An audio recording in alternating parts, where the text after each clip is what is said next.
Isoacoustic, qui est une marque canadienne, développe les applications de ses produits. Oui, tout à fait. Isoacoustic aujourd'hui est vraiment reconnu pour la qualité de ses produits fabriqués au Canada, qui sont des produits destinés à l'élimination de tout ce qui est vibratoire dans le domaine de l'audio, de l'hi-fi et du studio professionnel. Alors il y a toute une gamme chez Isoacoustic, c'est ça qui est intéressant, c'est que cette gamme s'applique à la fois aux moniteurs de studio, aux enceintes chez les particuliers, mais aussi aux électroniques. Il y a tous les matériels et composants audio. Alors allons-y, vous avez plein d'exemples sous la main. Alors j'ai des exemples, mais effectivement ce qui est l'opportunité aujourd'hui, c'est que Isoacoustic, donc de par la qualité de ses produits, est maintenant reconnu et développe des partenariats avec des fabricants d'enceintes acoustiques. Et notamment là, à l'occasion du salon, on peut introduire un partenariat qui vient de se signer avec PSB, donc marque également canadienne, qui effectivement a décidé d'introduire la technologie isoacoustique au sein de ses produits. Donc là, on a un caisson de grave de chez PSB qui justement utilise 4 pieds, qui sont ces produits-là, dont la technologie qui est embarquée en fait est une technologie spécifique à isoacoustique. Alors isoacoustique, quelle est cette technologie? Vous connaissez peut-être déjà les produits isoacoustiques. Ce sont des produits qui se présentent comme cela. Par exemple, ça c'est un produit qui s'appelle le Aurea. C'est un produit qui est destiné à être mis sous une enceinte et qui va se visser donc, dans le filetage prévu pour les empointes et qui va remplacer effectivement la pointe d'origine de l'enceinte. Alors la technologie isoacoustique est toujours similaire au niveau des principes. Ça va être à la fois un mélange de dissipation des vibrations au travers de systèmes du type Silent Block. Ici, donc, on a une partie caoutchouc et on a aussi des parties effectivement absorbant à l'intérieur, mais également, et c'est là qu'effectivement il y a un savoir-faire isoacoustique, au sein de technologies mécaniques en fait, qui vont au sein de déformation de matériaux, de systèmes un petit peu de résonance avec des espèces de ressorts, etc., annihiler totalement les vibrations parasites qui peuvent être présentes dans une enceinte.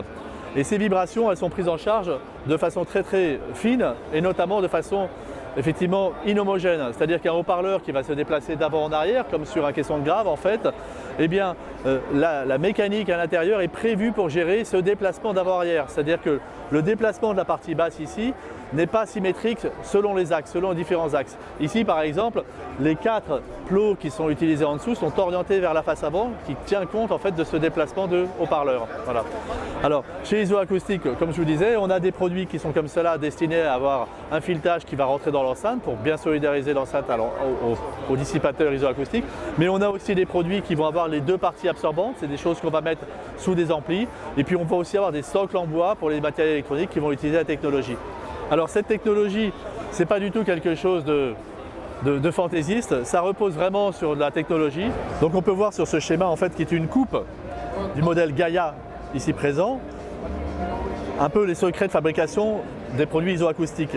Et ce qu'on voit à l'intérieur de ce schéma, c'est qu'en fait Isoacoustic va absorber les vibrations par une combinaison en fait de 2 technologies. D'une part, l'absorption au travers d'absorbants du type Silent Block, c'est-à-dire en fait des matériaux du type caoutchouteux qui vont absorber des vibrations, mais par ailleurs par tout un dispositif mécanique assez complexe qui est orienté au niveau axial, c'est-à-dire qu'en fait il va absorber les vibrations dans certains axes longitudinaux, transversaux, de façon à casser le retour des ondes qui vont se propager de l'enceinte dans le sol, puis du sol à l'enceinte.